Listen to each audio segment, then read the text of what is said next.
Welcome into a Tuesday edition of Main Street Sports Today, presented by Mid-Tennessee Bone and Joint. Chris Yow alongside Mo Patton here on this semi-nice day. It's kind of cloudy now, but it wasn't. But that's okay. We'll take what we can get. Mo, how's it going? I will just say this. It's not nearly as nice here as it is in Cancun, where apparently someone is supposed to be on with us today. So have we confirmed our second guest? Good question. Didn't realize that Cancun was calling this time of year. I don't know. Oh, no. Wrong chip. Never mind. Disregard all of that. So Cirillo? No. Oh, okay. Sullivan. You don't know him. Gotcha. Okay. Yeah. So now reading is fundamental. It's all right. Okay. So Chip Walters is not in Cancun. It's not in Cancun. No. That I know of. Much to his chagrin. Much to my calmness now. Because you were freaking out a little bit. Just a little. Yeah. My bad. Like I said, reading is fundamental. Sometimes. I just saw Chip and just went, whoa. Wait a minute. Hold on. You got a little excited there. What up? Yeah. Oh, man. Well, it's all right. It's going to be a good Tuesday. We have Blake Lovell from Southeastern, 14 for now. I guess they're going to be 16 next year. Well, let's ask about that. Hopefully they've acquired the rights to the website. To Southeastern16.com. Otherwise, that could be an issue. We'll talk to him about Southeastern 14+2. Tonight's Vanderbilt hoops contest, and then tomorrow Tennessee welcomes number 1 Alabama to Thompson Bowling Arena. We'll get his thoughts on those. Of course, Chip Walters will join us as he is not in Cancun, unfortunately for him. Fortunately for us. But fortunately for us. And we will also get into NFL power rankings. Four major networks they put out there way too early, 2023, 2024 power rankings. And the Titans did not fare well. No. Well, it's interesting where they fall in some and then versus others. It's really interesting. We'll compare the four and why they do we have a composite of the four? No, we don't. But we should. I'll see if I can figure that out between now and then. You probably can. Yeah. I'll scout around, see if I can find it.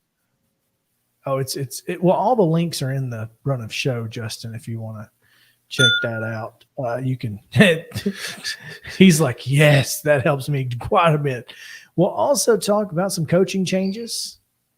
The Eagles, the Eagles fly right out of the nest into head coaching jobs. The Super Bowl losers, by the way, see both their offensive and defensive coordinators get head coaching gigs. How about that? Super Bowl winners, Yeah. not so much. Also, we'll go through the AP College basketball poll as well. And, of course, it's Top 5 Tuesday. And today we have road trip snacks. So this should be fun because district tournament time, not so much. But when region tournaments get here, you never know how far you might have to travel. And then sub-state, you definitely need to know what to get at the gas station before you head out. So we'll get into all of that and much, much more. Before we do any of that, though, we're going to give you yesterday's results and today's schedule on the rundown. This is the rundown. In regular season girls basketball action from Monday night, Cookeville defeated Lebanon, as Tommy Bryan pretty well predicted, 69-34. It was Creekwood with a 56-35 win over Greenbrier. Mount Juliet defeated Wilson Central 46-37, and Ravenwood down Centennial 56-27. Postseason play in District 9 1A, Eagleville defeated Cornersville 36-27. It was Culleoka downing Santa Fe 48-42 in 10-1A. Also in 10-1A, Collinwood defeated Hampshire 51-34. In 10-2A, Giles County defeated Mount Pleasant 62-40. It was Lawrence County 50, Marshall County 25 in 8-3A, and also in 8-3A, Page 74, Spring Hill 33. Boys basketball action, no coin flip necessary as Cookeville upends Lebanon 68-62, putting the Blue Devils in the number 2 spot in that district. Greenbrier downs Creekwood 57-46. It was White House 52, Montgomery Central 40, and Wilson Central downs Mount Juliet. And that's not a playing game, right? No. Okay. 52-42. Centennial edging Ravenwood last night 59-58, and Zion Christian advancing in the TSIAA tournament with a 77-48 win over Pleasant View. Tough night for the Preds. Really bad loss here as the Arizona Coyotes of Phoenix down the Predators 4-2. Girls basketball action tonight at the high school level. Regular season game. Brentwood is at Summit. That's a 6 o'clock start. I assume that's followed by the boys. Yeah, okay. Postseason play in District 10 3A. Maplewood is at Glencliff. Martin Luther King is at Hillwood, and Hume Fogg is at Valor Collegiate. All of those are 6 o'clock tips, as is Antioch and Laverne in District 8 4A. In 13 4A, Clarksville Northeast is at West Creek at 6. In Division 2 AA Middle Region tournament action, Lipscomb Academy's girls are at Brentwood Academy. That's a 5:30 tip. And at 6 o'clock in Division 2A Middle Region Tournament quarterfinals, Providence Christian is at Clarksville Academy. Ezel Harding is at Middle Tennessee Christian. Columbia Academy goes to Nashville Christian, and Webb hosts Good Pasture. Boys action tonight. TSIAA tournament play continues. Zion Christian goes up to Springfield to take on South Haven. That's a 6 o'clock start. In 10-1A play at 6 o'clock, it's Culleoka at Collinwood and Hampshire at Wayne County. Also at 6 in 3A, AAA, Tullahoma is at Spring Hill. In 13 Class 4A at 7:15, it's Springfield at Clarksville. And then in 8-4A, Smyrna goes to Cane Ridge, and that will start at 7:30. As mentioned just moments ago, Vanderbilt will be on the hardwood tonight. They'll be in Columbia, South Carolina to take on the Gamecocks at 5:30, and you can see it on SEC Network. And that is going to do it for your rundown.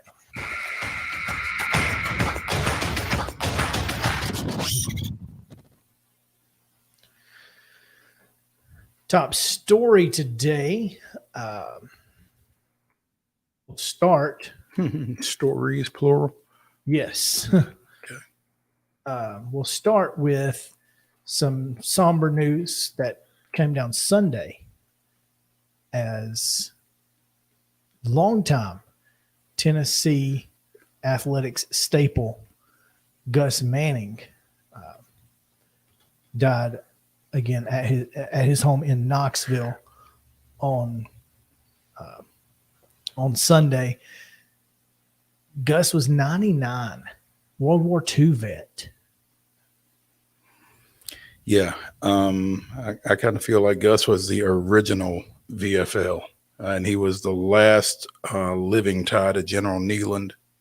And I mean, if you ever had an opportunity to be around Gus, it was just uplifting, man. He was just one of those guys that was always positive and always fun to be around, and just so knowledgeable about UT athletics. I guess because he lived through the large majority of it, really. So he made every game from like 41 to 17.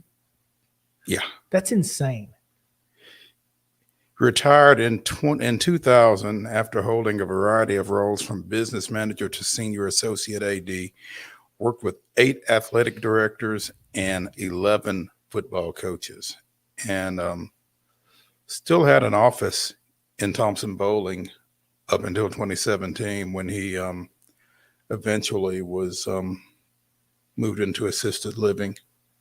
But 608 straight UT football games from 51 to 2003. 51. Yeah. 41, he still would have been in the war. Yeah. Sorry. So, a 1994 inductee into the Tennessee Sports Hall of Fame, and there is a gate at Neyland Stadium, Gate 16, that was renamed in his honor back in 2015.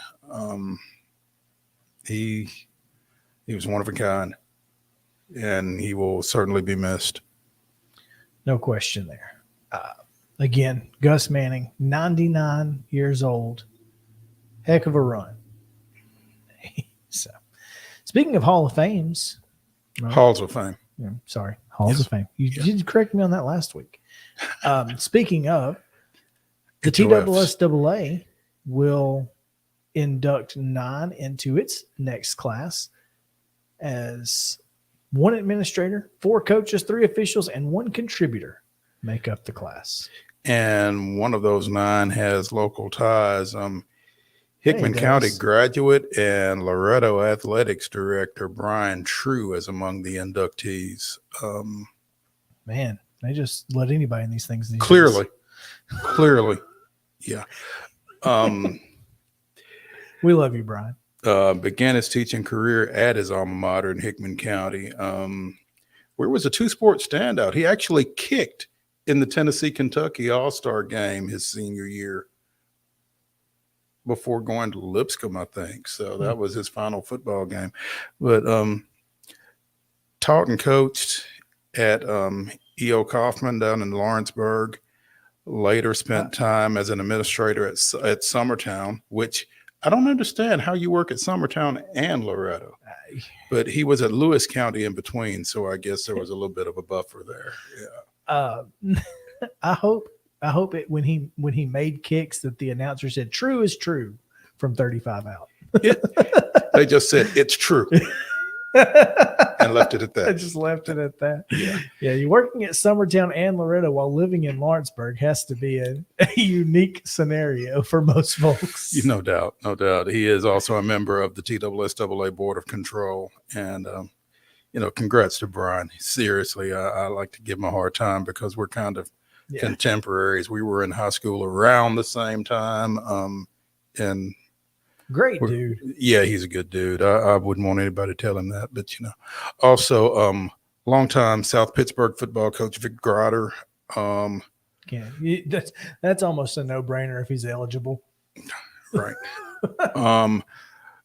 Jim Hines will be inducted posthumously. Coached at Briarcrest and later at ECS over in Memphis, baseball and football.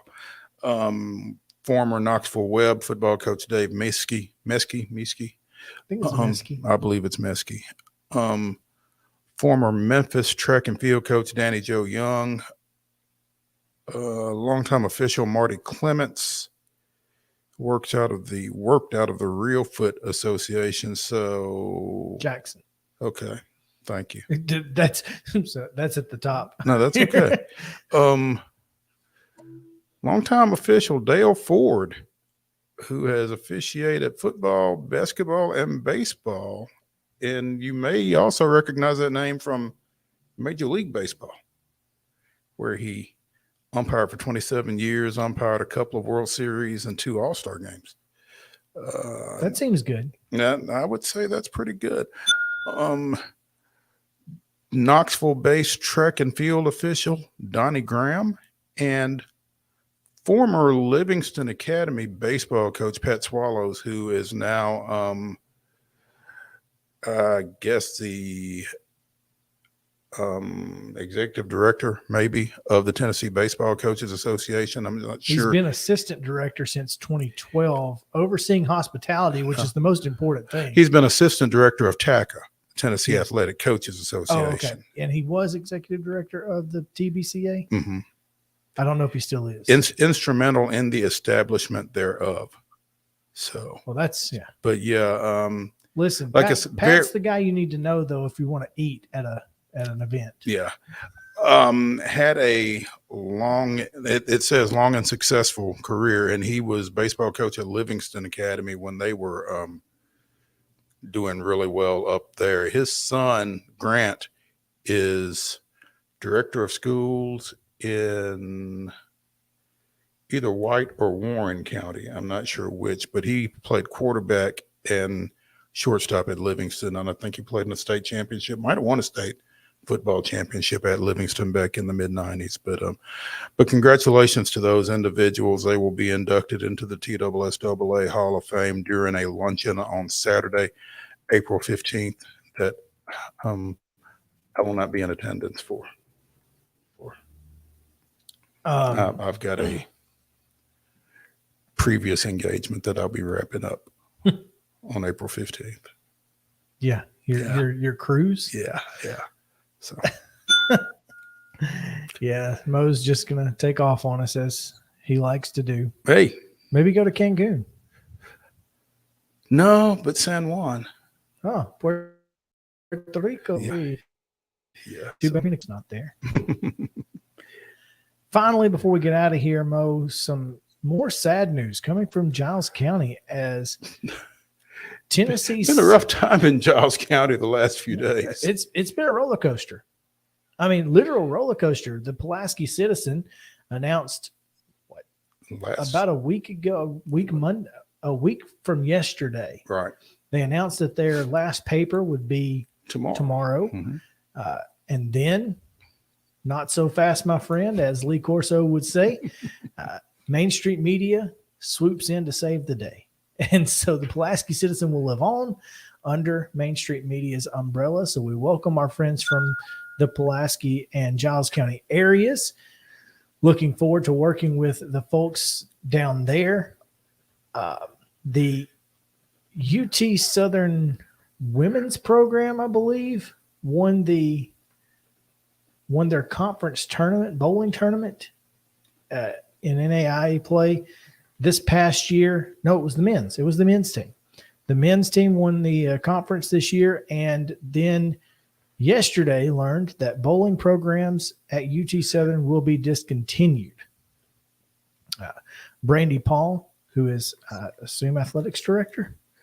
This has been a challenging decision for our institution and one we did not make lightly. I'm well versed in the time and commitment it takes to compete as a student athlete, and I'm so proud of how our bowlers and their coaches have worked to represent UT Southern in a positive manner, both on the lanes and in the classroom. The problem is that there's not a bowling alley in Pulaski. They were coming to 10 Pin Alley in Columbia to practice and play, and they weren't able to host events at 10 Pin Alley as a host school. So they were having to travel exclusively. So this is the issue. Now, they did say that current student athletes will have the option to transfer to other bowling programs, or they may continue their academic careers at UT Southern with scholarships and financial aid honored. Well, I mean, I guess that's good for the students that want to continue their educations. For the students that want to continue to bowl, not so much. Yeah, wow, that's tough. That's unfortunate. I mean, especially, last year we had a bowler from Columbia Academy who earned a scholarship to go down there. Yeah. I mean, there have been quite a few local bowlers who have bowled collegiately at Martin Methodist, at UT Southern, and I you don't want to get in the business of counting somebody else's money, but I mean, that's tough that's the reason for the program being shut down. I mean, I don't guess there's really any way around that, is there? Other than somebody swooping in and building a bowling alley. Yeah, I think that's the problem is that unless a bowling alley pops up in Pulaski in the next 30 days, I don't think it's going to happen. I guess my question is there a mall down there they can play in? Go back and watch yesterday's show to get that joke. Nicely done. Yeah. Get a double there. I guess my question, they didn't have a bowling alley that closed, did they? I mean, my assumption is that there's never been a bowling alley in Pulaski. You would think there would have been at some point. But I guess my question, maybe we need to reach out to some of our Pulaski contacts and try to figure out. But my question is, how did it all of a sudden get to be a problem, assuming that there has never been a bowling alley in Pulaski? Right. Why is it a problem now? Yeah. That's a good question. I don't know the answer to that one. Yeah. Anyway, those are our top stories today. Had several. Yeah. Wanted to get them all in.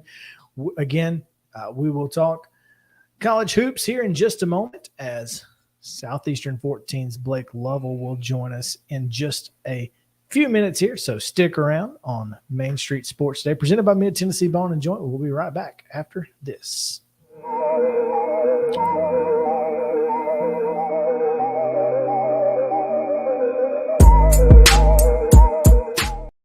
Mid-Tennessee Bone and Joint treats your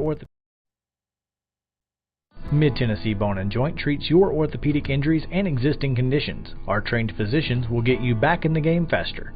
Contact us at 931-381-2663 or www.mtbj.net.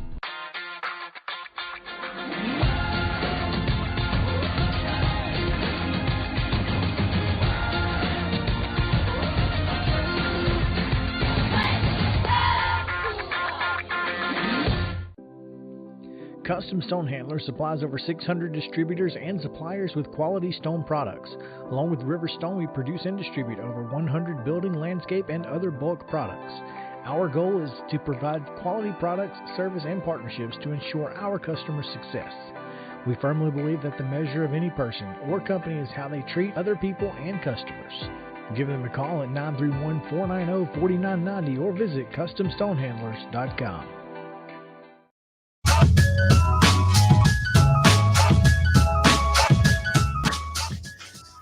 Welcome back in Main Street Sports Today, presented by Mid-Tennessee Bone and Joint. Chris Yow alongside Mo Patton here on this Top 5 Tuesday edition still to come. Top 5 road trip snacks. Can't beat that. Of course, Chip Walters joining us at 3 o'clock as well. But now we go to Southeastern14.com's Blake Lovell, who joins us on the show. Blake, welcome back. Good to see you again. Yeah, good to talk to you guys as always. Since we last spoke, Blake, Vanderbilt has kind of enjoyed a little bit of a resurgence, I guess, most recently going down to Gainesville and doing what UT couldn't with an 88-80 win down there. And they won a game midweek as well. Is that right? I remember now. Yeah, I heard they beat last week. They won a game midweek. Tennessee. There we go. That's right. Yeah. It's that black and gold thing. The black and gold. Yeah. We're hoping Tennessee doesn't have to play anybody else black and gold this year. But 0-3 so far on those. Yeah, that's not good. Anyway, I guess I just had selective amnesia about that one, but Maybe. Blake thought you were just trying to joke. no, I around. was dead serious. I went blank on No? who Vanderbilt played last week. It's been a long week. I've slept since then. But yeah, like, what is it? Did Vanderbilt take all those lumps early and learn from them? And or obviously Liam Robbins being back has been huge. But I mean, what have been the biggest factors in their turnaround that you can put your finger on? Well, yeah, I think the Robbins return has been significant, and I think he's playing more. I think that always helps when you have your best player on the floor as much as you can. And before that, everybody kind of was talking about guys coming off the bench and those kind of things. And he was one of those guys that kept coming off the bench, and I think that was Vanderbilt fans were kind of bewildered by that, trying to figure out, well, why is our best player starting on the bench? And, now he started the last 3 games and is playing more minutes. And I think, you look around at the other guys too, that were kind of part of that group where fans are wondering, well, why are some of these guys not starting?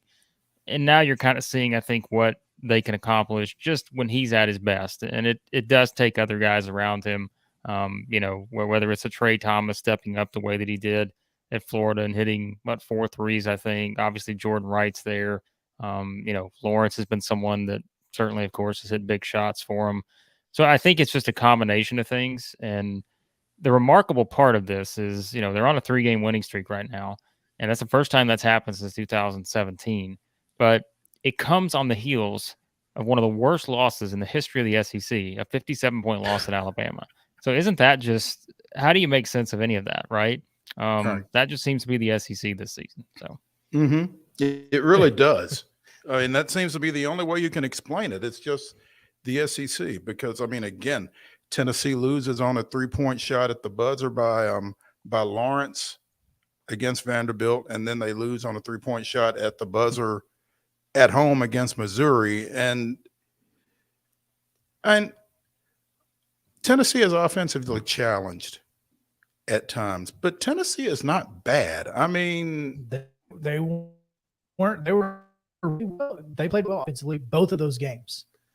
The irony of it all was their defense was what got them beat, in both of them. So, Blake, when you talk about the SEC as a whole, a lot of folks, I think Joe Lunardi had the SEC with 7 teams in today, and that seems like a lot. But when you look at the parity among the league, you got to feel like that's a possibility. Yeah. Well, as we always say, that they've got to field 68 teams, and I think that's something I've used in years where the SEC has just been, it's like they've got to find teams from somewhere, right? And so that's one of the things that I've always talked about. It's like when the SEC's been a little down, maybe doesn't have the strength at the top that you were expecting. It's like, well, they've still got to find some teams from somewhere, and I think you've got, like you said, if Lunardi has 7 teams in right now, I think at least 4 of those teams are bubble teams. And, that can play their way in or out. I think Missouri is getting there, but I don't think they're safe just yet.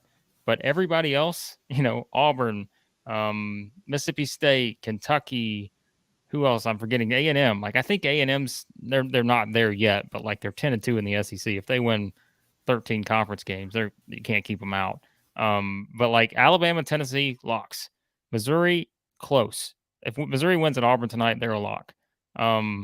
Everybody else, it's just who knows. And so I think that's the difference. We haven't kind of seen this setup in the SEC in a while, where you've got a couple teams, surefire. I was referencing and the rest a tweet, bubbles. and it was your tweet. There you go. So I always appreciate that. So.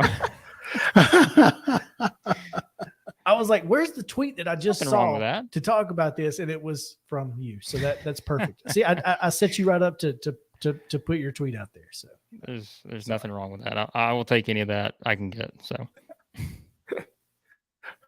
do you think that, again, he's got Missouri as a 7 seed, and you think they're a lock if they beat Auburn tonight? Does that push Auburn out?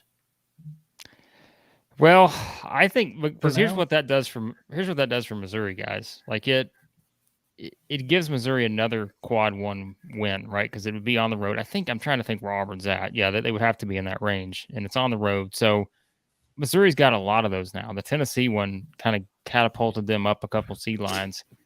They get another one. What Missouri, and this is where Missouri fans are, furiously just knocking on wood right now because I'm about to say this, but Missouri has done something that a lot of other teams have not done outside of Alabama. They have a clean sheet beyond that quad one range. And so that is something that, they don't have any bad losses, right?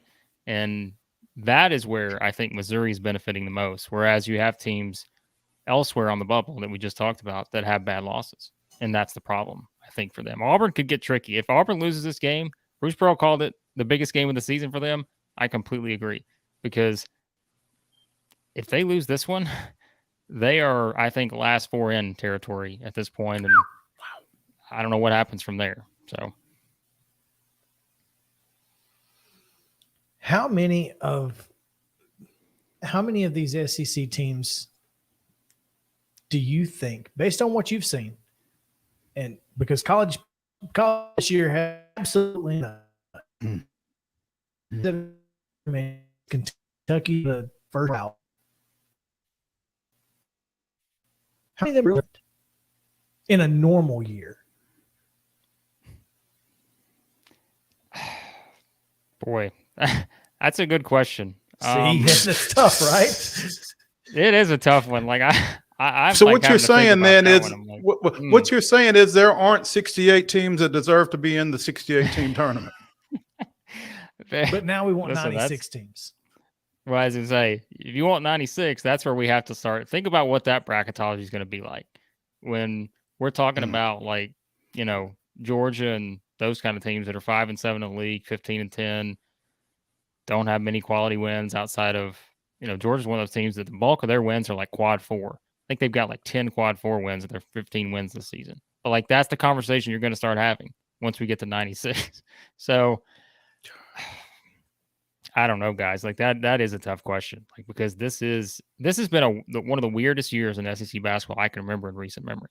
Because it's just, you think some of these teams, and you think they're about to turn a corner, and then you have Kentucky go backwards, you have Auburn go backwards, Arkansas you think's moving the right way, they lose it home to Mississippi State, Vanderbilt's coming out of nowhere. It's like, I don't know what to make of half this league right now or more. So, can Vanderbilt get in? Well, it's an interesting thing, and we actually tried to break this down after the Florida win on Saturday, and what it would take, I think, for Vanderbilt to get in. And here's the problem for Vanderbilt. It's very simple. The problem is Grambling. Like, that game, losing that game is why, if you take that out of the equation, I don't think people realize how much closer they would be right now. But because that game exists, I just think that, that's going to be qualified. They're 17-8, by the way. Don't forget this. They are 17-8 in the SWAC. I think they're like a game out of first. So if they were to get in, who knows? But still, it's not a good loss. And look, they're 13-12, 6-6. I mean, listen, if they went out, yeah, like they would get in. If I look at a team like Vanderbilt, I feel like they got to get to probably 11 SEC wins, which that would mean what? They'd have to go 5-1 the rest of the way. Listen, the way they're playing, that's not out of the realm of possibility, guys. Look at their schedule. They're at South Carolina, at LSU, both winnable games. Home against Auburn, they can beat Auburn right now. Home against Florida, they just beat Florida. Win at Kentucky, possible. You never know with Kentucky. Mississippi State at home. So, like, it's not as wild of a question. Yeah, they could go 6-0. If they go 6-0, they're in. But that's how crazy things are, right? Like, this team lost by 57 2 weeks ago. And this is the conversation. And now we're talking about, do they have a chance to get in the NCAAs? Well, yeah. And Blake, one of the things that I think about the non-conference early season schedule is, Jerry Stackhouse messed with the lineup a little too much.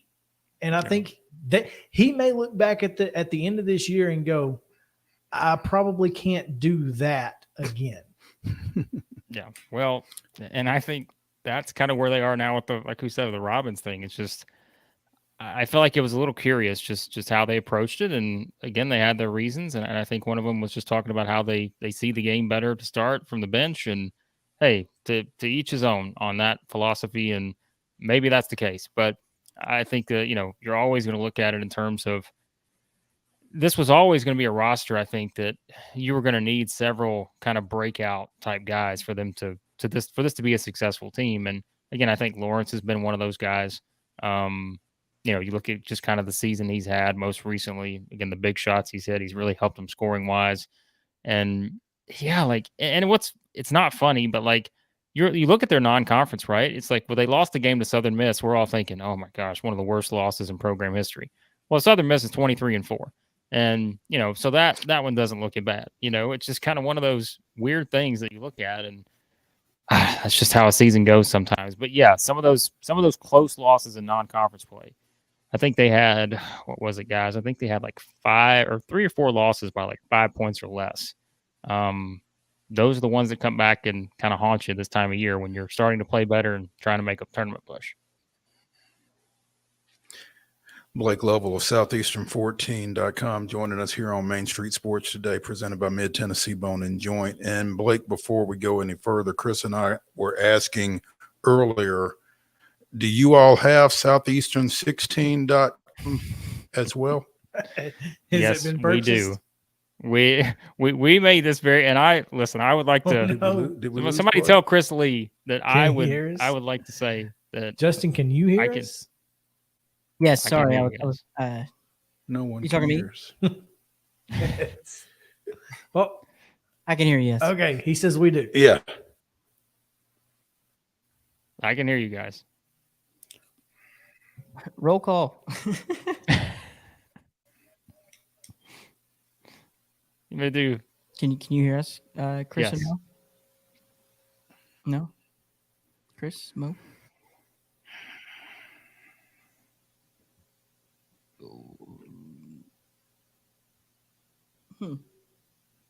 Sorry about this, Blake. I'll try to evert them back on. No, all good.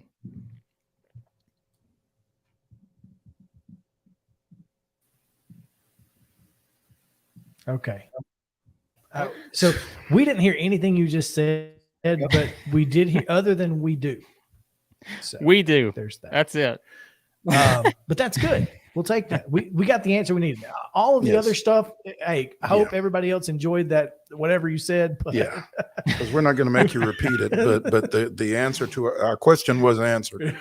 The next question I had for you, and we probably need to talk some UT Alabama, but you mentioned Kentucky and how crazy college basketball is and how crazy SEC basketball is. That Georgia loss over the weekend, are they done? Well, I thought they were done, but then when you actually dive into the numbers, they're not done. They're still right there, and I can't explain why. Like, I'm gonna be honest with you. Like, this is like the Kentucky thing to me is like why the computers like love Tennessee as much as they love Tennessee, and I think it's because when you look at the computer data, the net rankings and stuff, Tennessee could lose their next 6 games and they probably wouldn't move a spot. That's kind of the running joke. Is when you look at the net rankings and all these, like Tennessee is still in the top 5 everywhere, despite losing some of these games. Kentucky still on the NCAA tournament bubble and much closer than people think. I can't explain it. They don't have a lot of good wins. They've beaten Tennessee on the road. That accounts for something. They've beaten Texas A&M at home. A&M's now in the field, so that accounts for something. What else do they have? I mean, that's about it. Like, what else has Kentucky done that is probably would warrant a tournament resume right now, except lose all the big games outside of those 2? And I mean, they've got a tough schedule the rest of the way. I think they're going to lose on Wednesday at Mississippi State. They're going to play Tennessee on Saturday. And they got Vanderbilt. I mean, yeah, then they got Vanderbilt. That's not in a Memorial, anymore. Right? Yeah, no, it's in Lexington, but still, that's a toss-up, right now with the way the 2 teams are playing. So look, if I had to make a bet right now, guys, I would bet that Kentucky does not get into the tournament. The way they're playing, there's no reason to bank on it. So this team, though, has the team kind of melded in? Are they done with Calipari? Well, is this a Dan Mullen situation? here's the thing, right? They got embarrassed. I mean, I think it's safe to say you can use the word embarrassed at home if you lose by 15 in Rupp to Arkansas.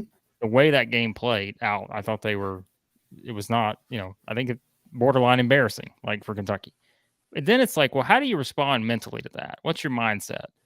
You go lose at a Georgia team that, let's not forget this. Yes, Georgia, Mike White's done a terrific job in year one, getting them to 15 wins after the program had basically sank to the bottom. Great job. But this Georgia team has not played well at all the past month or so. I mean, they've not been playing good basketball. And yet, who fixes their woes? Kentucky. Like they're able to when you need a get right game, you don't expect it to be Kentucky. You think Kentucky fans are excited about the get right games these days? Them being on the it's not a good situation. I'll say that. So. Meanwhile, Tennessee does host the new AP #1 in Thompson Bowling Arena tomorrow night. And let's face it, being #1 in the country this year has not been a place you wanted to be. Ain't what you want. And with the way Tennessee has been playing, you feel like offensively, again, have been playing pretty well. You feel like their defense is going to find itself and get right at some point, kind of like we talked about Kentucky earlier this year. It's Thompson Bowling Arena. It's going to be nuts. It's Alabama. All of the things really point to Tennessee should be able to make this a really good basketball game. I don't think we're going to see any, massive blowouts, but Alabama has beaten everybody by double figures in SEC play, I think. So what do you make of tomorrow night? The thing about Alabama is this is not the same setup to me as the Auburn game was, but it's somewhat similar in that you've got a great defensive team on the other side. Tennessee's a great defensive team. Auburn was a great defensive team. Tennessee's better than Auburn in that area, but by how much can be debated at times. But you still look at Alabama, and I think the one thing that Alabama does not get enough credit for, because everyone's going to focus on the Alabama offense and Brandon Miller against the Tennessee defense. But Alabama is one of the best defensive teams in the country. They're not that far behind Tennessee at this point when you look at all the defensive numbers and the metrics and everything. Alabama does not get the credit they deserve for how good they are. They haven't allowed more than 69 points in an SEC game. This is the first time a team has started 12-0 in league play and not allowed more than 69 points in any game, I think since I got to remember the number here. I think it's 1970, something like that.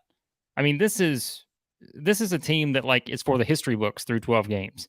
And so that's why I look at this game and absolutely, this is going to be #1 team on the road, biggest game of the season now for Tennessee, coming off of 2 just brutal losses.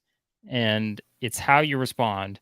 But at this point, how could I possibly believe, it's not, Chris said this to me, Chris Lee, he was like, at some point, Alabama's got to lose, right? I said, I don't know.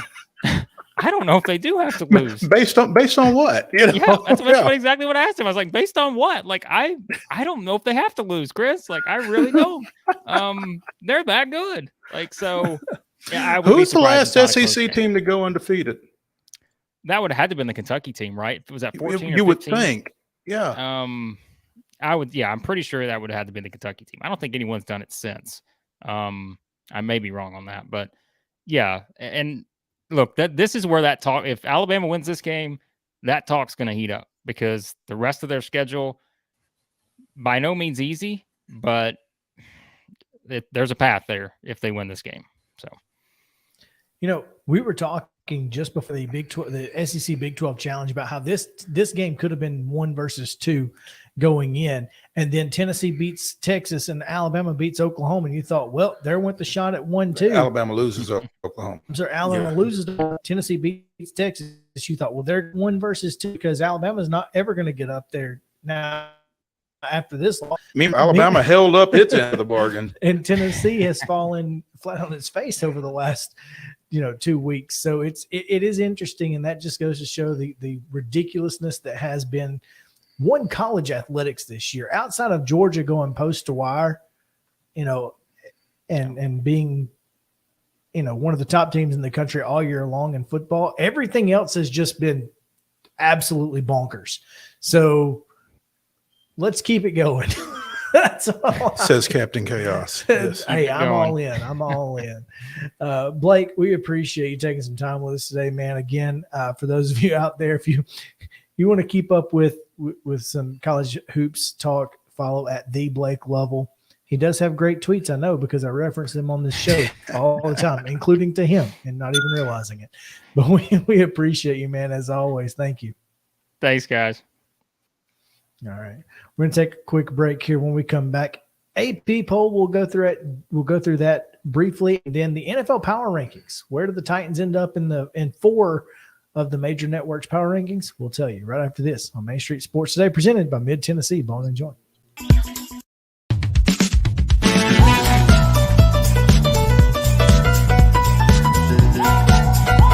Jones & Lang Sporting Goods here in Columbia has been outfitting teams, officials, and anybody else from T-ball to college for 50-plus years. Be sure and check them out at 931-388-8060 or online at jonesandlang.com. Jones & Lang Sporting Goods, the look of a winner. Zion Christian Academy, zioneagles.org or 931-388-5731. You can schedule your appointment. Go tour their campus. It is beautiful over there, and you're definitely going to want to see it. Again, it's zioneagles.org. Give them a call, 931-388-5731, and schedule your tour today. A game without a crowd is just a scrimmage. A performance without an audience is just a rehearsal.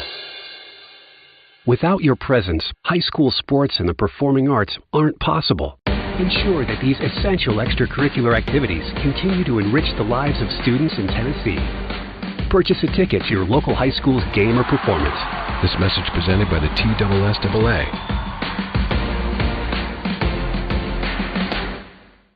Mid-Tennessee Bone & Joint has been the official sports medicine provider for Murray County Schools for more than 40 years.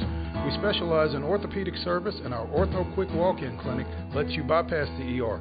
Visit us online at www.mtbj.net.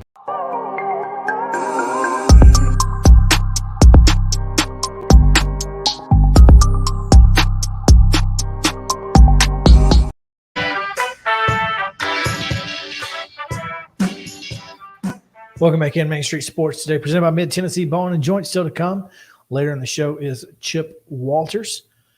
But right now we talk a little bit about the AP Top 25 Hoops poll, as Alabama, we just mentioned, is the new number 1, coming in above Houston.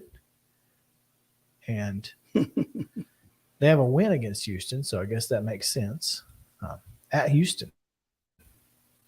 One would think that would make a difference. Purdue drops down to number 3 following their 64-58 loss at Northwestern. UCLA and Kansas, big jumps after Kansas going to Oklahoma with a 23-point victory over the Sooners, and UCLA up at Oregon dealing with their ridiculous-looking court, getting a 70-63 win. Now, Texas lost at Texas Tech and dropped. Hey, I got a break real quick. Oh, you got Take it. All right, we got to – we'll go into – Justin, you want to Solo dolo? in? It's all right. Hang on just a second. I got good I got some stuff here that I can help us out. Should we double box here? Yeah, go ahead.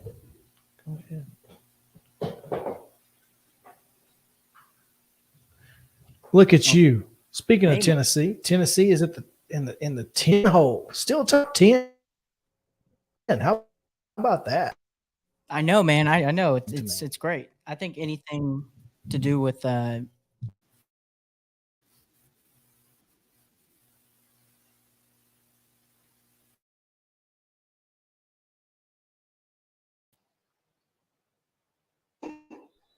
Sorry, I'm back. Here we go.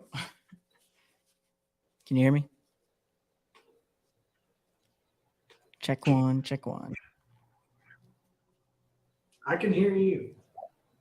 Okay, sweet. Sorry, lost the connection there.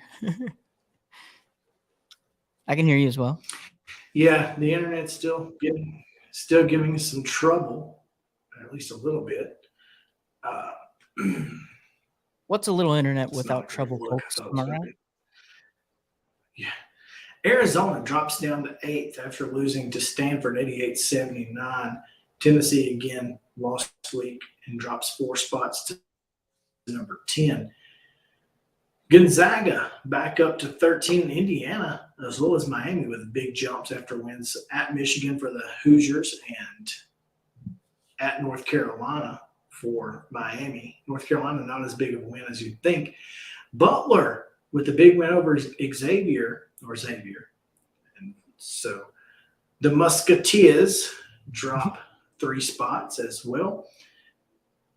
Is it Xavier? Providence lost at St. John's, so do what? I was going to say, is it Xavier? It's not Xavier, right? It is Xavier? Or how do you pronounce it? Yeah. Gotcha. Xavier. I'm sorry, you cut out there. What'd you say? It is what it is. It's like it's with a Z.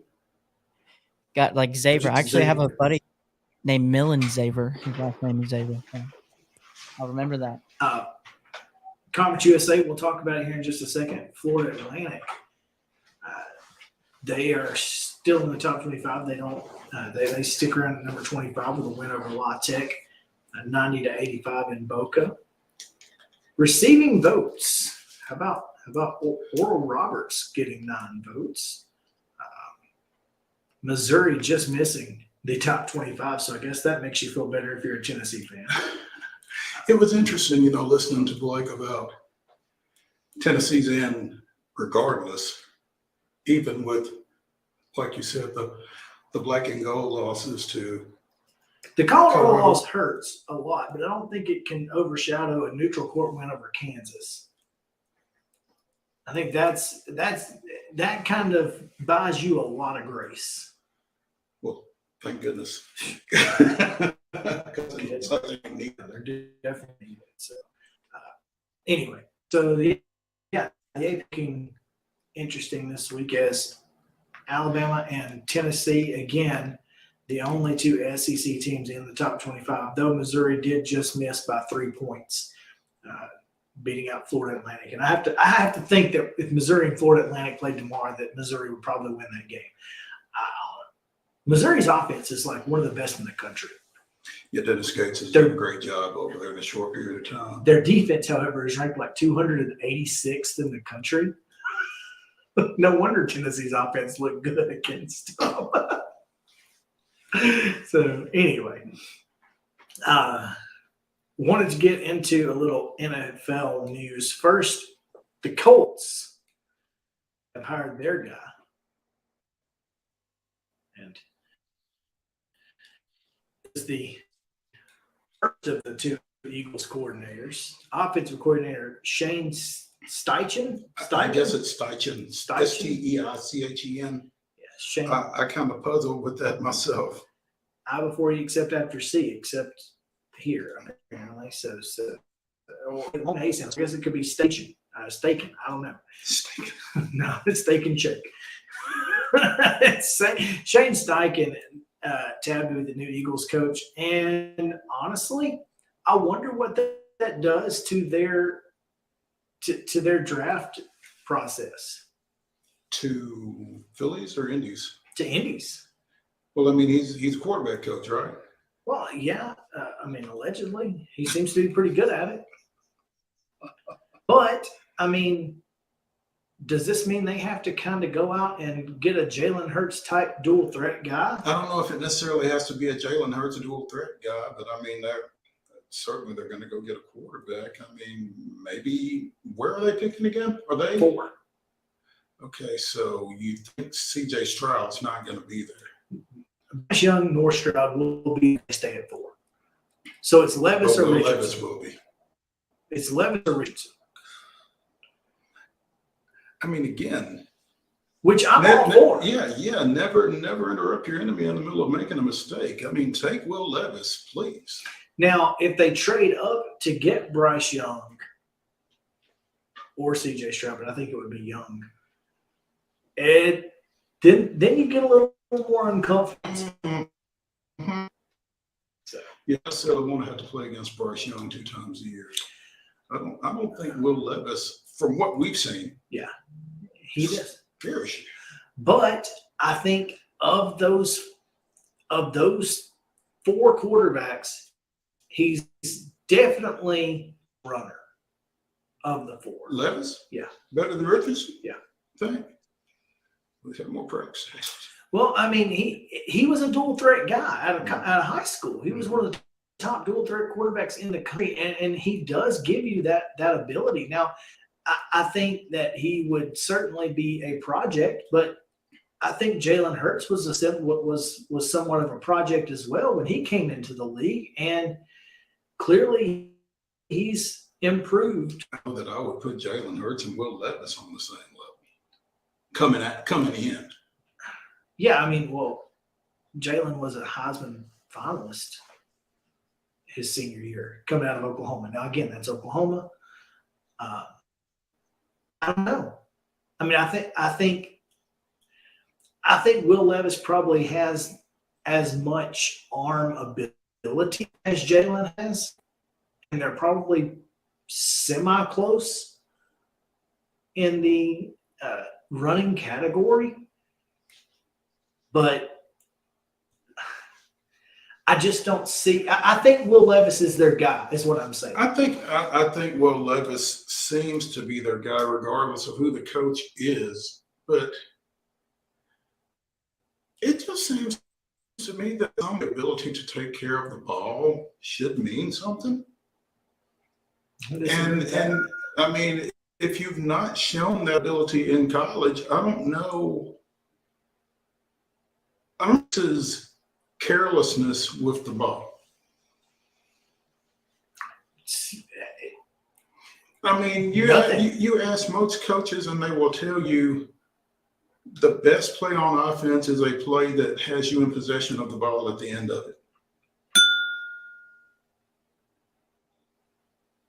I don't know how you fix that. I don't know what makes you think that we can fix that. We can fix a decision-making process. Yeah, that's the X factor. That's the X factor. Eagles defensive coordinator is headed to Arizona. Is that official? Has there been? I mean, I know there's been a lot of indications of that, but that's out of Arizona announced. No, that's a defensive minded coming off of Cliff Kingsbury is an interesting scenario as well. Do you feel like that was the priority for Arizona? They really wanted a defensive minded guy. I don't know what Arizona has wanted, because they had a defensive guy pre-Cliff Kingsbury and Steve Wilkes, and they fired him after 1 year. And you are committed financially to a quarterback that you may or may not want in Kyler Murray. It would seem like you would want somebody that could get in his ear and bring him along. Because, I mean, you've got too much money in him to get away from him, I think. Don't you? I think so. And, we also have some additional breaking news that the Raiders have informed Derek Carr. He's been released. Which I think is what Derek Carr wanted anyway. Well, he had a no trade clause in his contract and basically told him, no, I'm not waiving it, because I think they want to do something with the Saints. And he's like, no, you're going to have to release him. And he's going to end up being the Saints or in Carolina. But he's going to end up in New Orleans without the Raiders benefiting from it. That's right. And that's exactly what he wanted. Yeah, and I don't blame him. Heck no. I'm not going to let you trade me and get something. And get something for me. No. When you basically threw me out with the trash, with the bathwater. Not happening. So, yeah, good for him. A lot of folks talked about maybe Derek Carr, potentially in Tennessee, and I thought somebody made a good point. Why would you want a 3 years younger Ryan Tannehill? I mean, if you don't want Ryan Tannehill, why do you Right. want him just 3 years younger? Yep. That doesn't make a lot of sense. So stick with the devil you know, I guess. But anyway, I hate that we're not going to get to the power rankings, but I'd much rather get to Chip. So Yeah. we'll talk about those power We rankings. will talk about these power rankings, Oh, and I've wow. spent the whole show Compiling? Yes. I like it. Mr. Average is over here. We'll get to it. But right now we go to Chip Walters after a break. So stick around. Main Street Sports Today, presented by Mid Tennessee Bone and Joint. Be back after this talking Middle Tennessee State.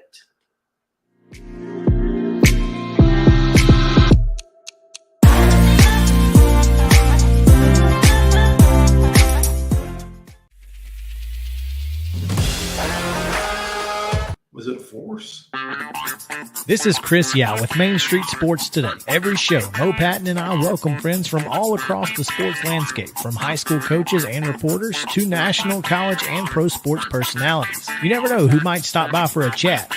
She's on Thinking Out Loud, presented by Regions, and Out of Pocket with Alyssa Lang. It is, in fact, Alyssa Lang. I'm a little nervous. I'm going to lower the bar for guests now. Oh, no. Like, apologies in advance. It sounds like SEC Commissioner Greg Sankey. You got that radio voice. I do. It's a good sound. Face for radio too. As do we. And then here's the other thing. You guys, you're spot on with the name. Everybody wants to be on Main Street. Everybody wants to be on Main Street. So, And we reach every main street in Middle Tennessee, Coach? yeah, that's it. So Perfect. when you are on Main Street and you are moving, You gotta love it. like you're moving, I was impressed. I'm glad someone...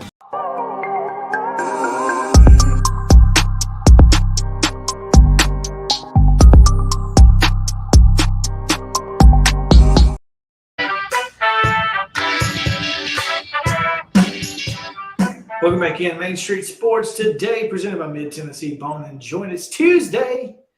It's Top 5 Tuesday. Top 5 road trip snacks coming your way here in just a few moments, so stick around for that. But first, we get to a good road trip snack. Chip, different Chip. Chip Walters, not potato chip. Not potato chip, not my former college roommate, Chip Sullivan. Who is in? Oh, in Cancun. Yes.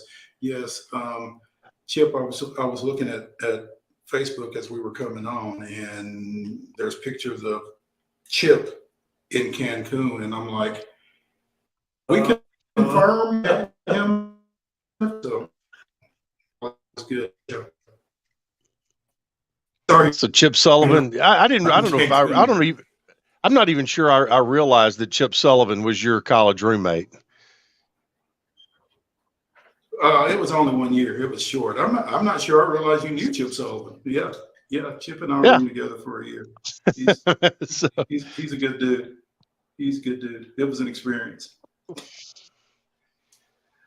As has been your work as the voice of the Blue Raiders, I'm sure, watching Nick McDevitt's bunch. Tough one on Saturday against the Blazers. Well, two tough ones last week, and this league, there have not been a ton of road wins by anybody this year.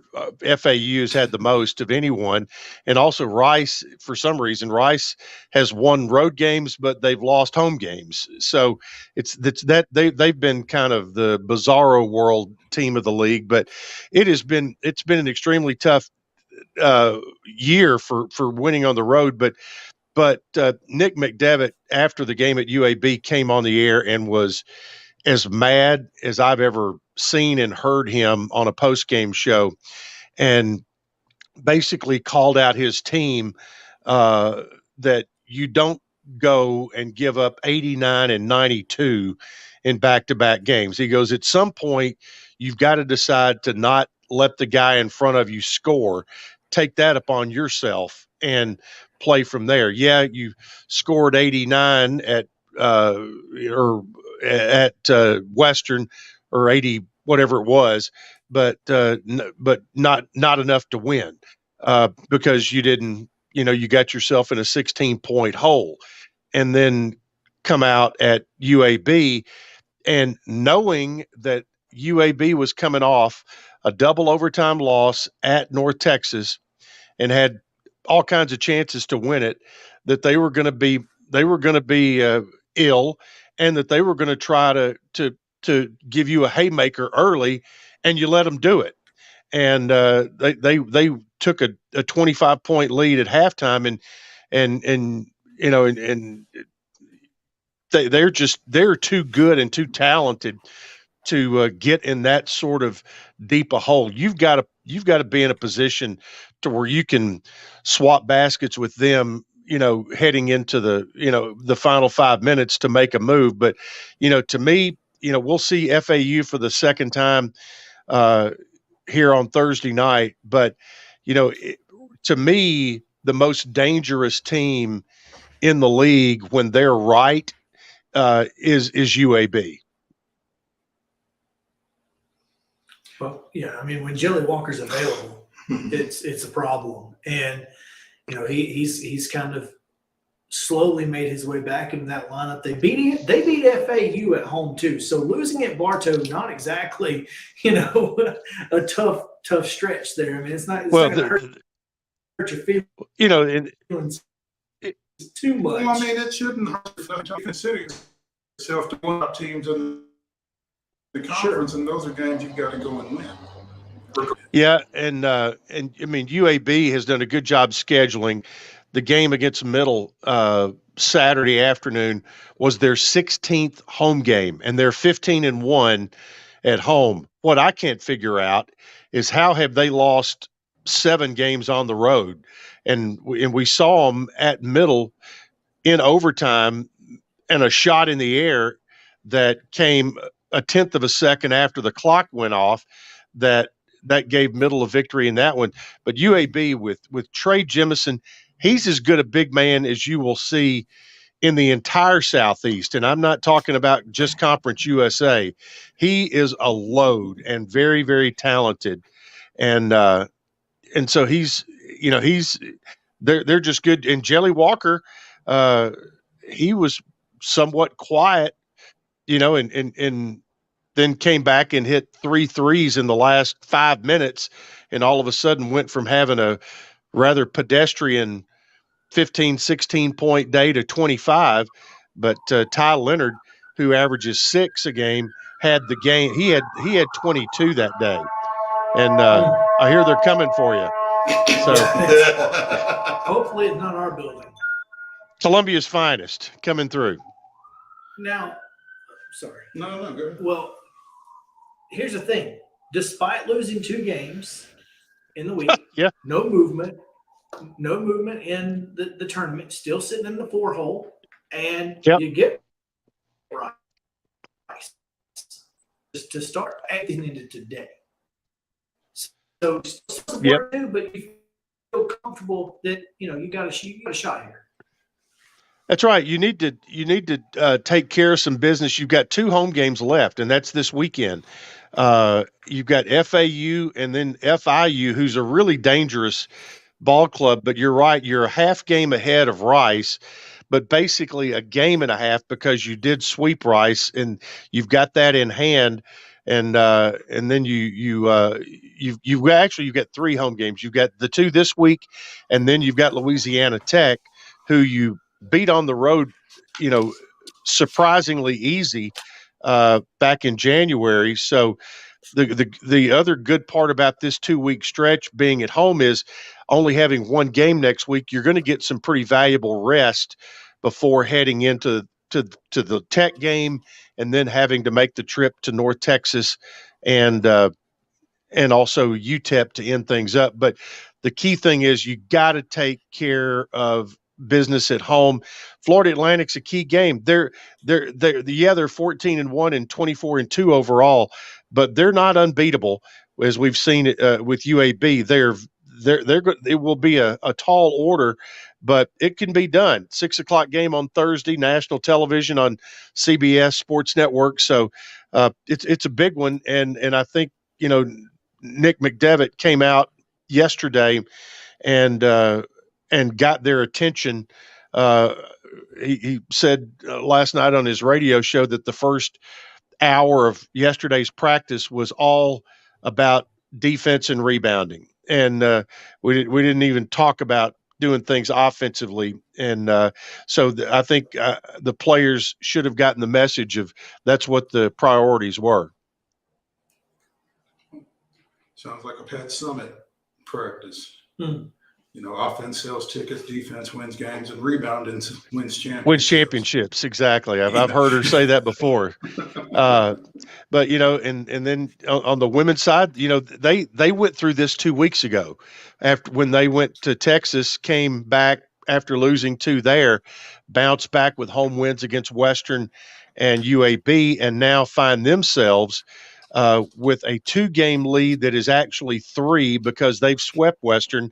And they're 13-2 overall, 20-4. And while the 2 losses may have knocked themselves out of a chance of hosting an NCAA tournament first and second round, it has their bounce back has continued to keep them in the conversation. And the latest thing I saw had them as a potential 10th seed in Iowa City. So they're still in very good shape for the postseason.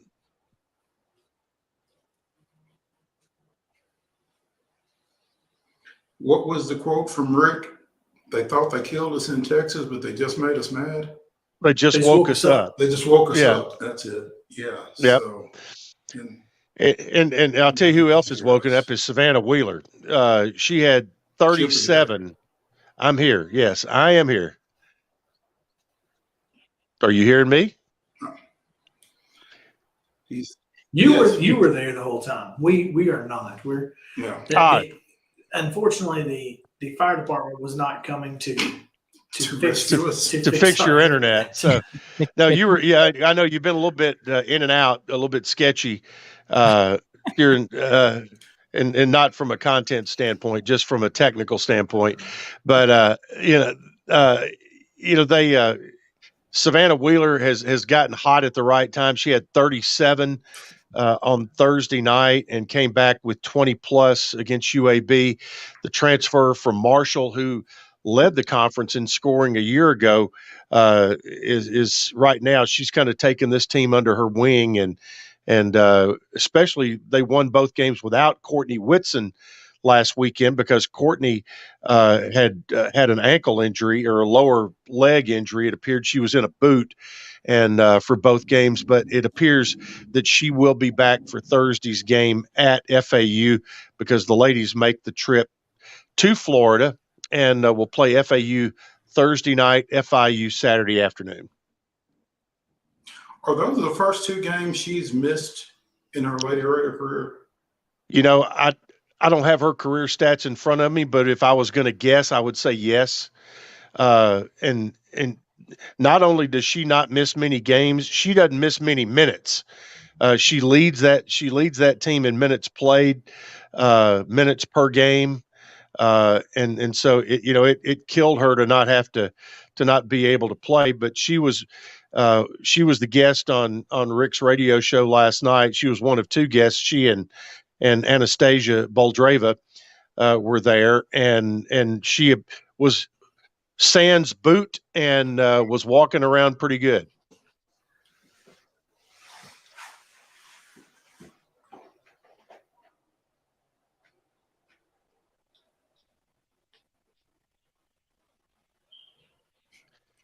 And there she is. There's Savannah Wheeler. I think we've lost. Yeah, I think we lost. No, okay, you're okay. You just ended your sentence, and we thought you were going to keep going. So we just kind of looked at each other, and I was like, "Oh, well, I guess that was it," and that's perfectly fine. At least I didn't end it in a preposition. So there's that. You go. Chip, take me a little bit more into Savannah Wheeler because as we've discussed, since she announced that she was coming, she's transferred in from former Conference USA rival Marshall. What was it that attracted her to this program from what you understand, when she decided she was leaving Marshall?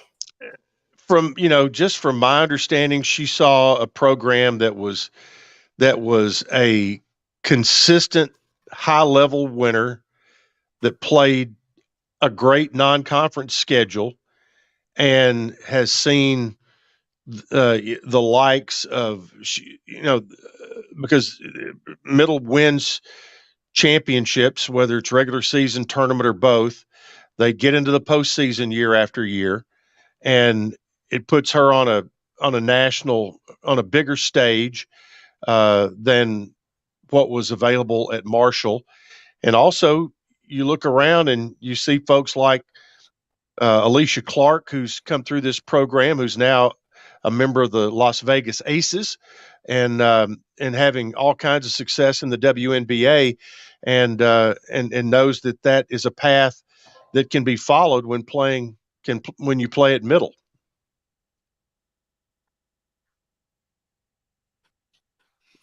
It makes a lot of sense. It does. I was just kind of curious as to her mindset because, you don't often see players transfer within the conference like that. And I'm sure it went over well in Marshall, but we certainly don't care.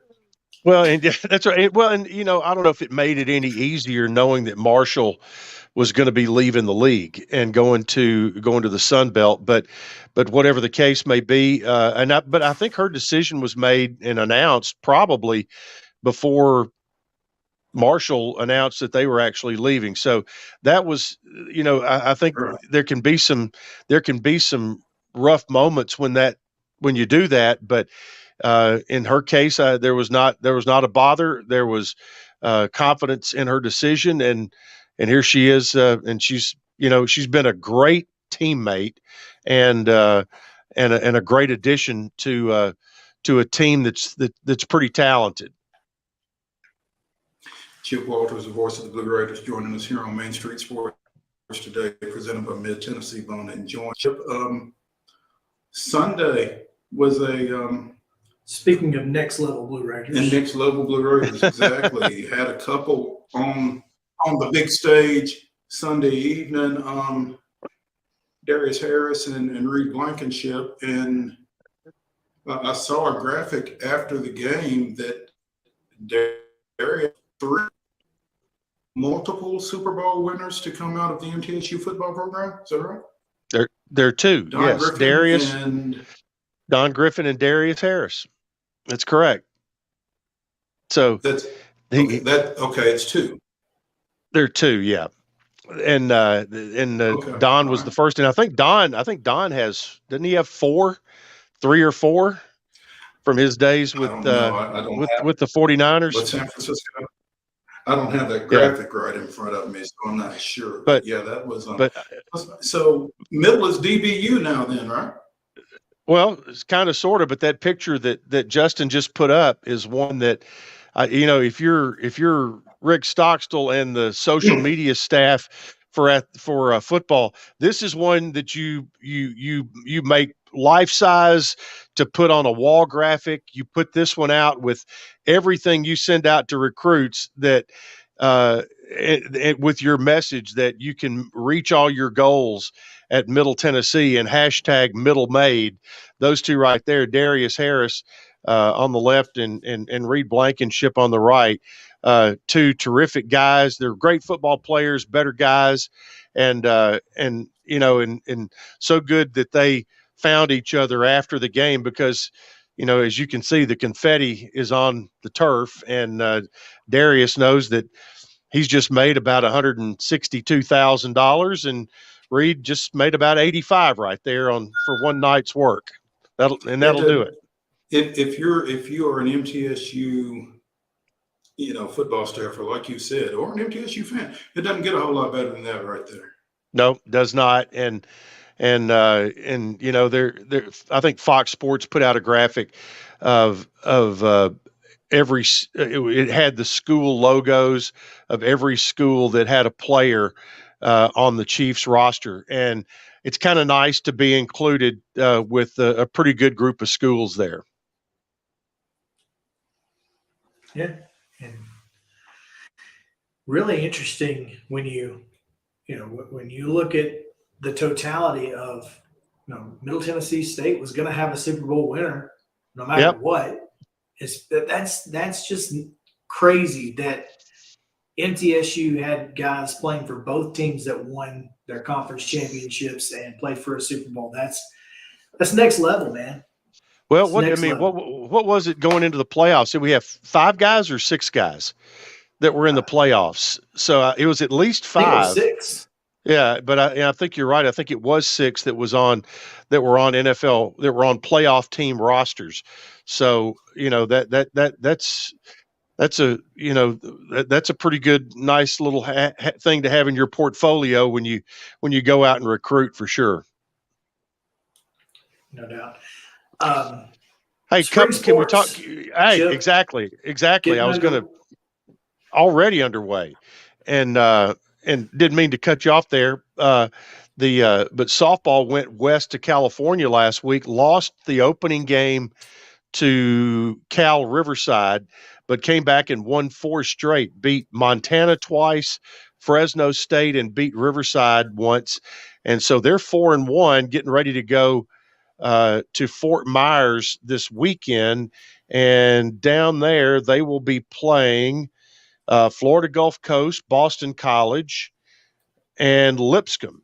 So they'll play 5 games over the weekend, 2 against BC, 2 against Florida Gulf Coast, and 1 against Lipscomb. And on that same note, Blue Raider baseball will play the actual first game, the very first game of the Conference USA season, as they will open up Friday morning at 10 a.m. against VCU down in Conway, South Carolina at Coastal, and will play the homestanding Chanticleers on Saturday, and we'll finish up with Fairfield on Sunday morning. So that'll be the first 3, and then after that, I think it's a 15-game homestand following the trip down to Coastal this weekend.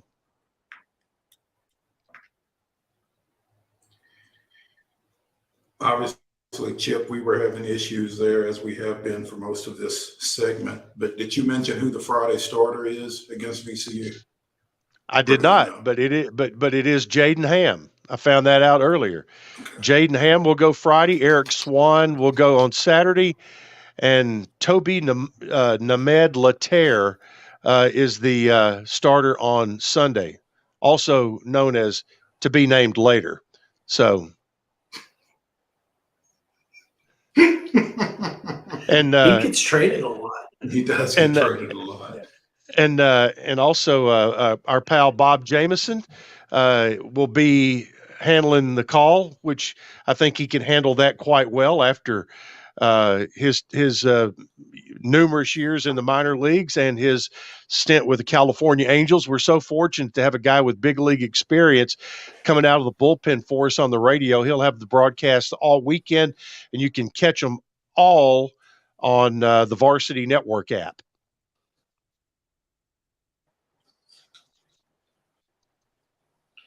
As spot starters go, you can do a lot worse than Bob Jameson. That's correct. That's exactly right. Now, were you, before we let you go, were you involved in any surprise announcements over the weekend, or was that you were gone? So you were involved. But correct. Brad Willis did that. Brad Willis of the Tennessee Sports Hall of Fame with a little middle connection this weekend. Surprise visit to the Glass House. Yeah, the Steve Smith will be among the 2023 inductees, and as is so often the case, Brad Willis with the ambush there. So, he really does a good job with that. And I tell you, I got to get Brad Brad lives here in Murfreesboro. He is a fine Marshall County native from Lewisburg, and I tell you what he has done. The Tennessee Sports Hall of Fame was already a great organization, but what Brad Willis has done under his tutelage, he has lifted the profile of that event and also that venue, and couldn't be more proud for him, because sometimes people gripe about, I got to go to this banquet or that banquet. I love going to the Tennessee Sports Hall of Fame banquet and hearing the stories of not just the high profile people, but I mean, the folks who have been world class in sports in disciplines that we don't necessarily think of every day. It's a lot of fun. Yeah, like you said, Brad has really done a great job of, I think, raising the visibility of the Tennessee Sports Hall of Fame. It's been fun to watch. Chip Walters, the voice of the Blue Raiders, joining us here on Main Street Sports today, presented by Mid-Tennessee Bone and Joint, as he does every Tuesday. Chip, we appreciate it. Thank you so Have much. a good rest of the day. And again, sorry you're not in Cancun. That's me too. But if at least one Chip could be there, and if it was and Chip Sullivan, if it's him, that's quite all right. So I'll talk to you guys next week. All right, man. All right, it's time for our top 5 day brought to you by our friends at Mid-South by Fitness Dallas, still and the great folks there. Stillathletes.com, STEEL athletes at Still Athletes on Instagram. Go follow them there. It's time to talk about road trip snacks. And last week's poll, the winner was Justin Kulik. What was last week's poll? His top 5 Super Bowl individual performances. Recency bias got us, Mo, and that's the thing. But you and I tied. And so since I had the most recent number 1 pick, you get today's number 1 pick. And so we go top 5 road trip snacks. And we start now with Mo's number 1 pick. Who's it going to be? Can't find them very often, but when I do, I grab them. Caramel Bugles. Oh, yeah, nice. Man, I haven't heard the word Those bugle. are hard to find, but they shouldn't be. Right. Maybe they're hard to find because they're selling out. I don't know. I guess that's possible. All right, I'm gonna go with what? You there? What'd you say? I said nothing. You said something. Did I say something? Justin, you are? Can you hear me? Okay. I don't know. Did you? We can now. The only thing I said was I didn't say anything. I'm going with Reese's Pieces. Oh, you going with candy? Okay, right off the bat. I like it. So does it have to be a food or just something that you know, it's a road trip like snack? Like what a, so would a big gulp be a snack? Oh, sure, absolutely. Okay, so I'm gonna go big gulp for my first pick. Like a big soft drink. A drink. So, my number 2 is, or does it? My number 2 is chocolate covered pretzels. Oh, that's a good one, Mo. That is a good one. The little pretzels that are dipped. Regular chocolate or white chocolate? No, regular chocolate. Because I like the white chocolate dips. Those are all right. It just depends. Yeah. I'm gonna go number 2. Give me Doritos. Classic. What flavor? Probably just nachos. I like nachos better than Cool Ranch. So I gotcha. I'm gonna go. This is gonna be I'm not gonna win this poll at all, but I go Slim Jim all day. Okay. Lamar. Number 3. My number 3 is the Werther's hard candies, the caramels. Nice. Showing your age there. Is that I was just gonna go regular beef jerky, so I'm gonna go. Yeah, I'm gonna go beef jerky. If Mo pops out with peppermints here in a minute, we're just gonna be. I like a good apple. I was going to come back to beef jerky, but yeah. All right. This is another okay. No, I was joking. Oh, okay. He was joking. No, I'm not doing apple. I was gonna go with another unpopular opinion though. The rotisserie hot dogs that you see at the gas stations. Oh. Hit or miss. You like this road trip, don't you? He likes to live dangerous. Well, my thing is, I only if I'm gonna stop, it's gonna have to be at a nice gas station. Like if I see a Pilot, I'll wait out a little bit to make sure it's a gas station that I would think they have good rotisserie. Sure. I'm going with a White Monster drink. Nice. All right. Justin, your number 4, quickly. Let's do Twix. All right. Since we've incorporated drinks, Sprite. Gotta have it. Yeah. Oh, y'all hated on me on the drink. We're not going to get this in. Is what it is. I'm going to go peanut M&Ms. I'm gonna go Oreo cookies. Oh, nice. That's Top 5 Tuesday, brought to you by Mid-South 5 Fitness and fine folks at Still Athletes, stillathletes.com, still at Still Athletes on Instagram. Y'all go follow them. We'll see you guys tomorrow at 2 o'clock. Heather Williams at 2:20, and we'll talk about who else is next. So we'll see you then on Main Street Sports Today, presented by Mid-Tennessee. Enjoy.